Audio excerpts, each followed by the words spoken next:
Open Book Twisted Love. Episode 1. Meeting in the Rain. In a big city, everyone wears a mask. Some to hide their pain. Some to hide their crime. And some, to hide both. Rain had always calmed her.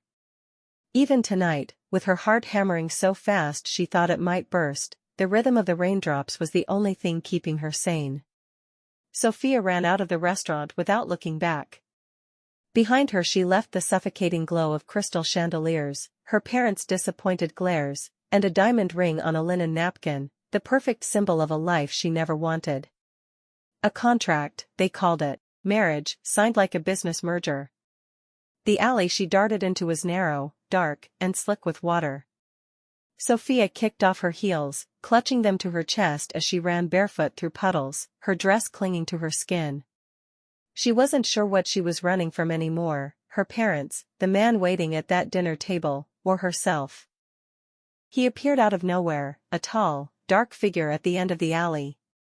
She didn't even notice him until she slammed into his chest and nearly lost her footing. Strong hands caught her. "Careful," he said in a low, husky voice. Sophia looked up and met his eyes. Black, deep, unsettling. There was something familiar there. Or maybe just dangerous. "I'm sorry," she whispered. He didn't let go right away. His hand lingered on hers, like he wasn't ready to release her. A faint smirk tugged at the corner of his lips. "It's okay," he murmured, "but tell me, what's a pretty girl like you running from?" She didn't know how to answer. From everything? From the cage they'd built around her? She just gave a bitter smile and turned to leave. But a few steps away, she stopped. Something made her glance back. He was still there, standing in the rain, a cigarette between his fingers, watching her. "Come here," he said suddenly, now beside her. She hadn't even heard him move. A small coffee shop sat tucked behind a faded sign, almost invisible from the street. Inside, it was warm and smelled of coffee and cinnamon. Sophia sank into the chair by the window, cupping the steaming mug in her hands. He sat across from her, his eyes never leaving hers. It felt like he could see straight through her. "You're scared," he said matter-of-factly. "No," she lied. He smirked faintly. "Everyone's scared. Some are just better at pretending." She wanted to be angry at him. But instead, she felt calm. Around him, everything else faded away. Until he stood and walked to the door to smoke, and she caught a glimpse under his jacket. A gun. Black, gleaming in its holster. Her chest tightened. She came home late that night. The rain was still clinging to her skin. The apartment greeted her with silence. Sophia collapsed on the couch, reaching to switch off the lamp, when her phone rang. Unknown number. She hesitated, then picked up. "Yes?" The voice on the other end was quiet. Calm. But his words sent a chill through her blood. "Stay away from him, if you want to stay alive." The line went dead. Sophia sat there for a long time, staring at the dark window. The shadows on the glass seemed to move, alive somehow.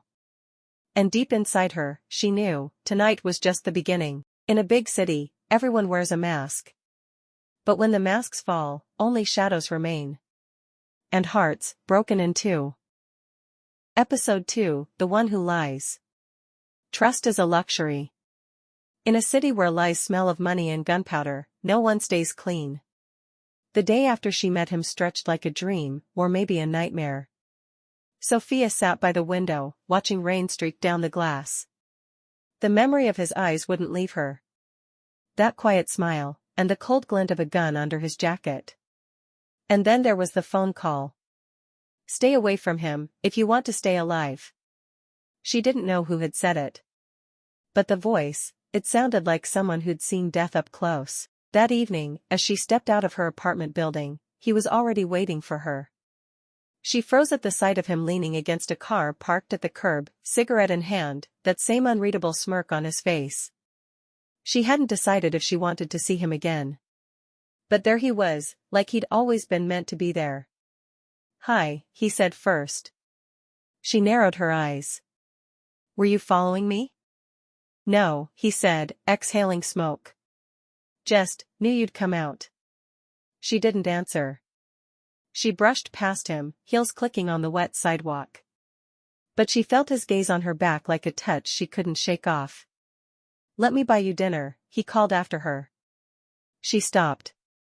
Against her better judgment, she turned around. And why would I trust you? She asked. He chuckled softly. You shouldn't. But here you are. The place he took her to was nothing like the polished restaurants her parents preferred. It was a quiet, dim-lit bar tucked under a bridge, warm, smoky, with an old jukebox playing faint blues. People inside barely glanced at her, but she could feel their eyes linger on him. Respect. Fear. Both. He held the chair for her and sat across the table. For a long moment, neither of them spoke. Then she broke the silence. What do you do? She asked. He tilted his head, watching her. That's a dangerous question. I've already seen your gun, she said evenly. That amused him. His lips curled into a half-smile. You're braver than you look. That's not an answer, she pressed. His eyes darkened slightly. He leaned in, his voice dropping low. I solve problems. The kind of problems people don't want others to know about. Her stomach tightened. For money? He gave a slow nod. Always. The waiter brought their drinks. Sophia stared into her glass, trying to decide if she should run now, or if it was already too late. Then she felt his hand brush hers under the table. You're not scared enough of me, he murmured. Maybe you're not scary enough, she shot back. His laugh was quiet, but something about it sent chills through her. When they left the bar, the night air felt heavier somehow. As he walked her back, she heard a noise, faint footsteps behind them. She glanced over her shoulder, but the street was empty. Her nerves hummed. When they reached her building, she turned to him. This is where you leave me, she said.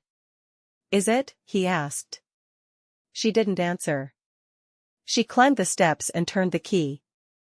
Before she closed the door, she looked back at him one last time. He was still standing there, hands in his pockets, watching her. That's when her phone buzzed. A new message. We warned you. You didn't listen. No sender.